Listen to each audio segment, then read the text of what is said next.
कुबेर के अहंकार की कहानी, द स्टोरी ऑफ कुबेराज प्राइड। एक समय की बात है, कुबेर, जो धन के देवता हैं, अपने विशाल धन और संपत्ति के लिए बहुत घमंडी हो गए थे। उन्हें अपनी अमीरी पर बहुत गर्व था और वे देवताओं के बीच अपनी महानता दिखाना चाहते थे।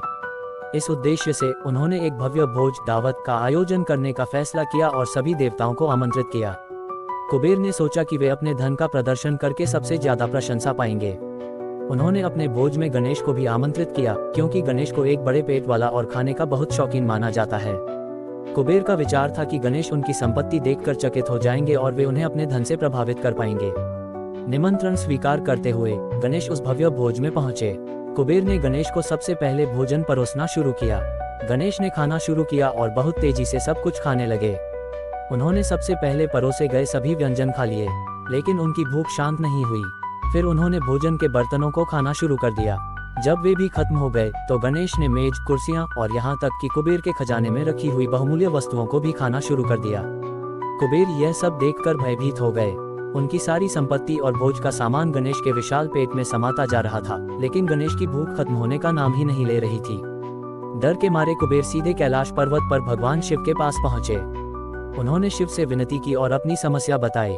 कुबेर ने कहा, हे प्रभु, मैंने गणेश को भोज पर बुलाया था, लेकिन वह मेरी सारी संपत्ति खा रहे हैं और उनकी भूख शांत नहीं हो रही है। कृपया मेरी मदद करें। भगवान शिव ने कुबेर के अहंकार को समझ लिया। उन्होंने कुबेर को सलाह दी कि वे अपने अहंकार को छोड़ें और विनम्रता के साथ गणेश को कुछ साधारण भोजन दें। शिव ने कहा, तुम अपनी सारी दौलत के बारे में सोचते हो।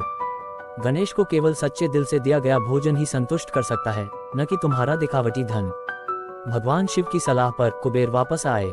उन्होंने अपने घमंड को त्याग दिया और विनम्रतापूर्वक एक छोटे कटोरे में साधारण चावल का दलिया खीर जैसा गणेश को अर्पित किया।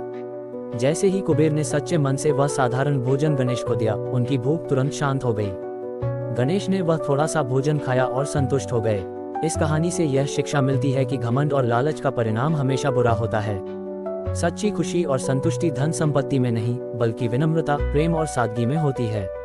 ये कहानी हमें सिखाती है कि भगवान को प्रसन्न करने के लिए दिखावे की नहीं, बल्कि सच्चे मन और भक्ति की आवश्यकता होती है।